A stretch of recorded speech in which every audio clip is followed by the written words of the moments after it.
세바시 유튜브 채널 좋아요와 구독 눌러주세요.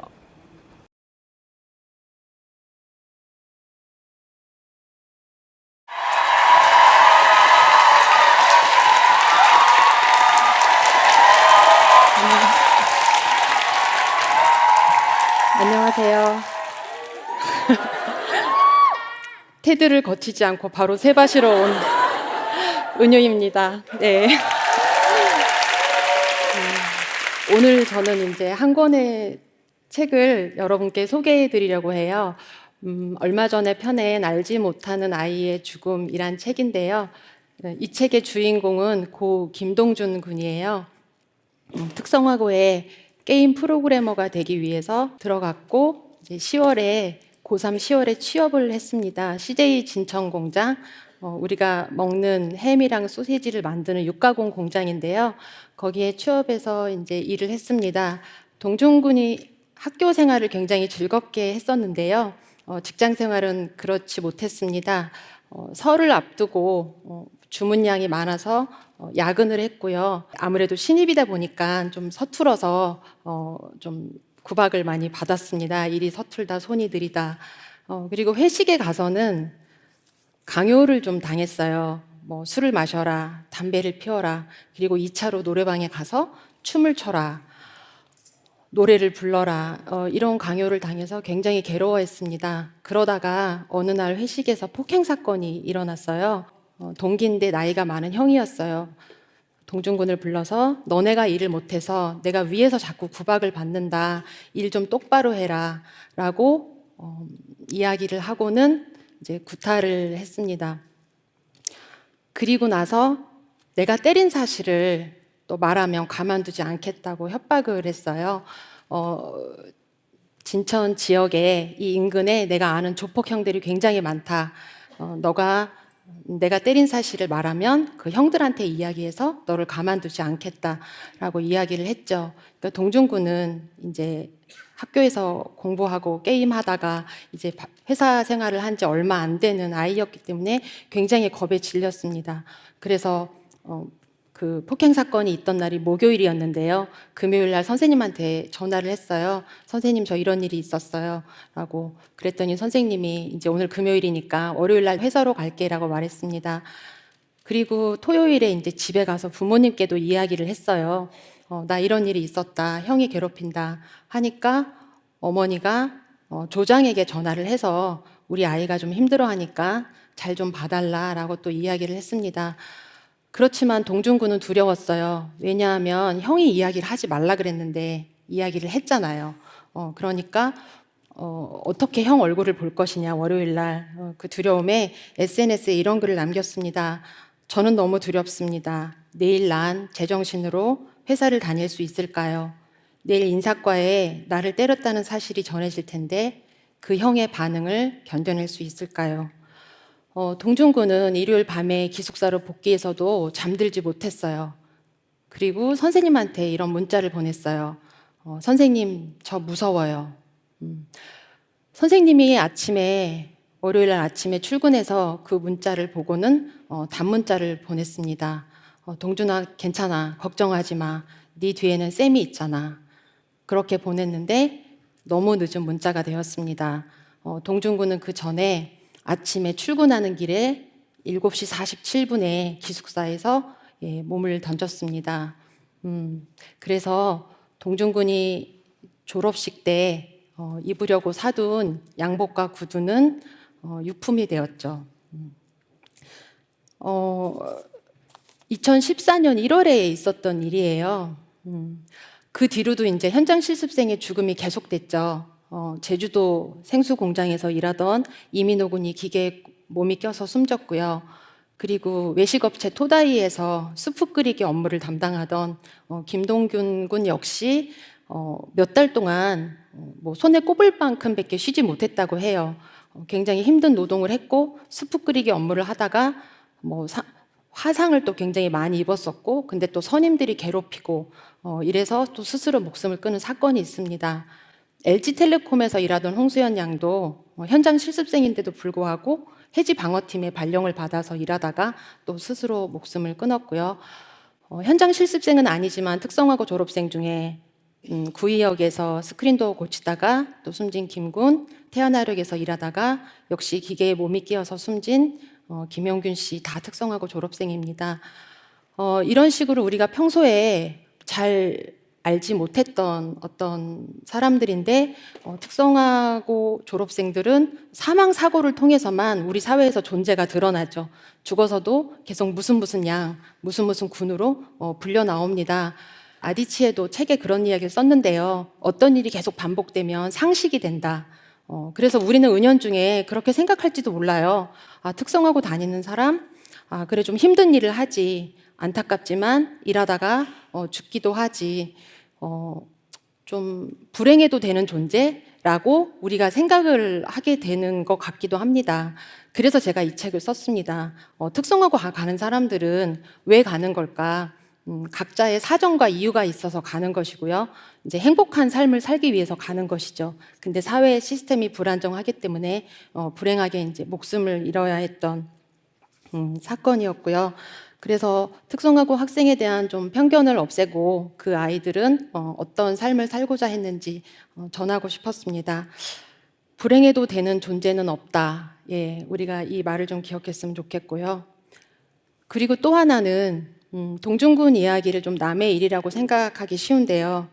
우리는 일하면서 누구나 동중군 같은 힘든 시기를 겪습니다. 뭐 업무가 과다해서 계속 야근을 해서 지치기도 하고 또 상사의 어떤 모욕적인 말, 동료와 또 갈등을 겪기도 하잖아요.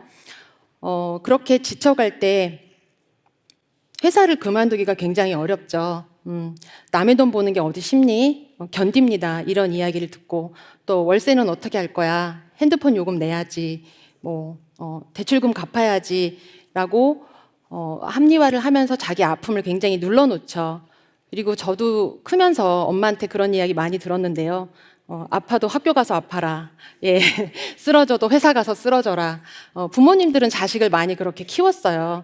왜냐하면 가진 것이 많이 없는 부모, 자식에게 물려줄 것이 많이 없는 부모 입장에서는 뭐 근면한 몸, 성실한 습관, 힘든 일을 좀 참아내는 인내 이런 걸 자식한테 키워줘야 된다고 생각을 하잖아요. 그래서 동중군 어머니도 마찬가지였어요. 동중군이 일요일 날 집에 있다가 기숙사로 복귀할 때 가기 싫다고 울었어요. 엄마 나 안 가면 안 돼? 근데 어머님이 달래서 보냈어요. 괜찮아. 월요일 날 선생님도 올 거고 잘 해결될 거야. 근데 동중군이 잘못되고 나서 부모님이 엄청 충격을 받으시고 내가 아이를 보내서 아이가 잘못됐다라는 후회와 자책이 굉장히 크셨어요. 그래서 이제 제가 책 작업을 위해서 인터뷰를 요청했을 때 응해 주셨어요. 동중군 어머니는 당신의 자식은 구하지 못했지만 많은 젊은이들 그리고 일이 힘든 사람들한테 꼭 이야기하고 싶으셨대요. 힘들면 회사는 그만둬도 된다.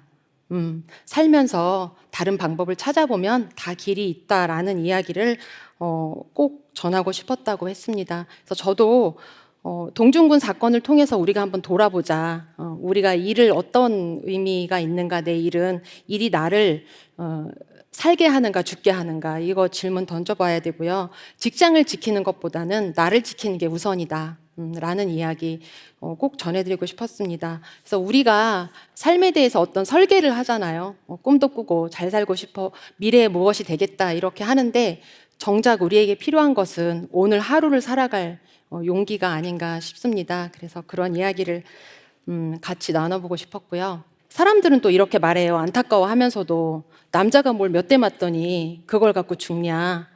그렇게 나약해서 세상을 어떻게 사느냐라는 이야기를 수군거리기도 합니다. 동중군 어머니도 직접 그런 이야기를 듣기도 했고요. 왜 애가 또 힘들다는데 회사를 보냈냐. 너무 나약하면 살기 힘들다. 근데 이런 말을 어디서 많이 들어보지 않았나요? 여성도 살면서 이제 폭력을 많이 겪죠. 여성은 주로 성폭력을 당하는데 그런 폭력 피해를 입었을 때 항상 여성에게 비난이 돌아가요. 그러게 왜 밤늦게까지 술을 마셨냐? 그러게 왜 MT를 따라갔냐? 노래방에 갔냐? 짧은 치마 입었냐? 밤늦게 돌아다니냐? 그랬을 때 우리가 어떤 폭력 피해가 있으면 항상 피해자를 비난하거든요. 가해자에게 책임을 묻거나 또 이런 폭력적인 문화를 낳고 방조하는 사회 구조를 문제 삼지는 않습니다. 그러면 말도 안 통하고 그러니까 나 하나만 입 닮으면 조용해지고 하니까 계속 침묵하죠. 그러니까 폭력은 계속되는 거예요. 왜냐하면 내가 폭력을 저질러도 아무 일도 안 일어나는 거예요. 그러니까 모든 폭력은 피해자의 침묵을 먹고 자라난다라는 것을 우리가 알 수 있습니다. 여성의 눈으로 세상을 보는 걸 페미니즘이라고 우리가 이제 말하죠. 그래서 페미니즘의 렌즈로 세상을 보면은 약자들의 아픔이 이제 눈이 잘 들어오고 이게 여자만 겪는 일이 아니라는 거를 좀 알게 돼요. 예를 들어 볼까요? 이제 가부장제 사회에서 뭐 아빠는 일하고 엄마는 살림한다. 우리 이런 이야기 많이 하는데 남자가 일하면 가장의 생계 활동이죠. 근데 여성이 일하면 뭐라 그래요? 애들 학원비 벌러 나왔다. 반찬값 벌러 나왔다라고 말해요. 그래서 똑같이 일을 해도 남성만큼 월급을 주지 않습니다. 그러니까 남녀 임금 격차가 60%가 괜히 나는 것이 아니죠. 청소년도 마찬가지예요. 분명히 한 사람 몫의 일을 해도 나이가 어리니까 그냥 용돈 벌러 나왔다. 제 핸드폰 요금 내러 나왔다라고 쉽게 치부를 합니다. 저는 페미니스트라서 글을 쓴 게 아니라 페미니즘의 렌즈로 세상을 보면서 점점 더 이제 글을 쓰면서 페미니스트가 되어갔다 이렇게 생각이 들고요. 우리가 이제 인간답게 산다는 것이 되게 모호하잖아요. 인간답게 산다는 게 뭐냐? 이건 저마다 이제 기준이 다를 텐데요. 저한테 인간답게 산다는 것은 자기 목소리를 내는 거예요. 살면서 어떤 차별을 겪거나 부당한 일을 겪었을 때 그건 부당하다. 나는 그렇지 않다라고 말을 할 수 있는 거예요. 정확히 따지고 말하기. 근데 우리가 말하는 게 굉장히 어렵잖아요. 저도 뭐 억울하고 속상한 일 있으면 말하려다 보면 눈물부터 나거든요. 뭐가 너무 복받치면 얘기가 잘 안 나오잖아요. 그래서 제가 아마 글을 쓰게 됐던 것 같아요.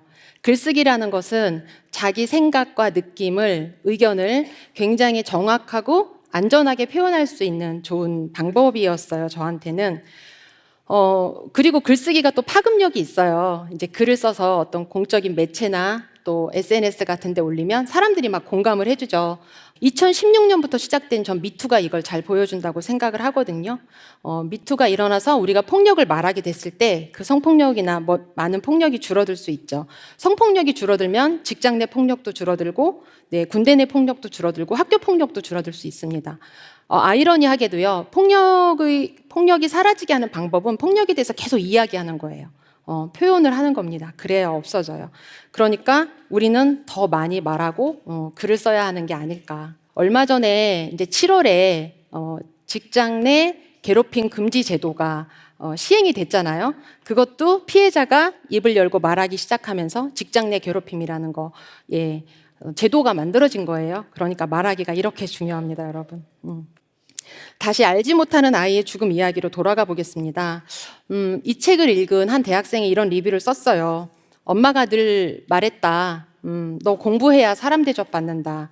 그래서 열심히 공부해서 4년제 대학을 들어갔대요. 이 책을 보니까 내 또래의 아이가 너무 열악한 환경에서 힘들게 일하는 걸 알고 충격을 받았다라고 이야기를 했습니다. 저는 그 리뷰를 보면서 그 학생의 엄마가 했다는 말이 굉장히 인상 깊었거든요.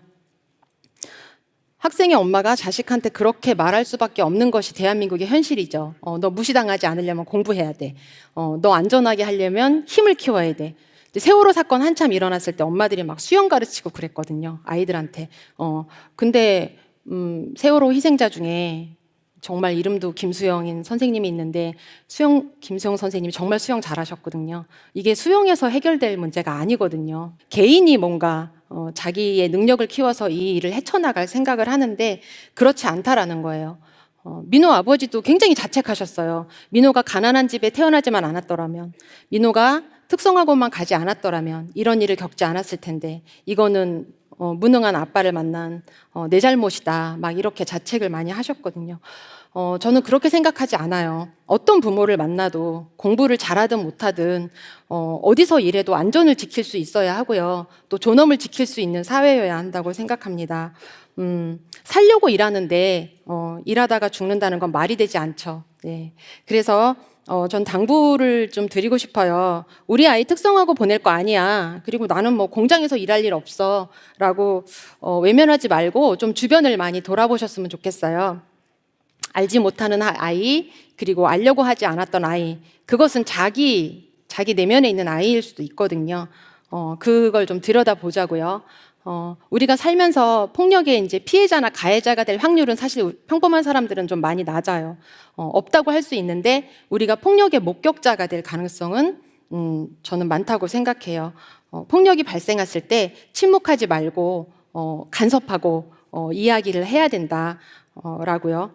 제가 언젠가 책에도 썼는데 제가 바라는 세상은 고통이 없는 세상이 아니라 이제 고통이 고통을 알아보는 세상이다. 그래서 남의 고통을 알아보고 타인의 아픔에 공감하고 글로 쓰는 페미니스트가 많아질 때 저는 세상은 분명 더 나아질 거라고 생각을 합니다. 장애인에게 편하면 모두에게 편하다라는 말이 있어요. 예를 들면 이제 지하철 승강기 같은 것도 원래는 장애인들 뭐 휠체어 타거나 하는 장애인들을 위해서 만들어졌지만 비장애인들도 뭐 기부스를 하거나 아니면 무거운 짐을 들거나 또 아이 유모차를 끌 때 다 이용을 하잖아요. 예, 그런 식으로 아프고 약하고 그런 섬세한 존재들이 살기 좋은 세상은 분명 모두가 살기 좋은 세상이 될 것이라고 생각합니다. 네, 제가 준비한 이야기는 여기까지 하겠습니다. 감사합니다.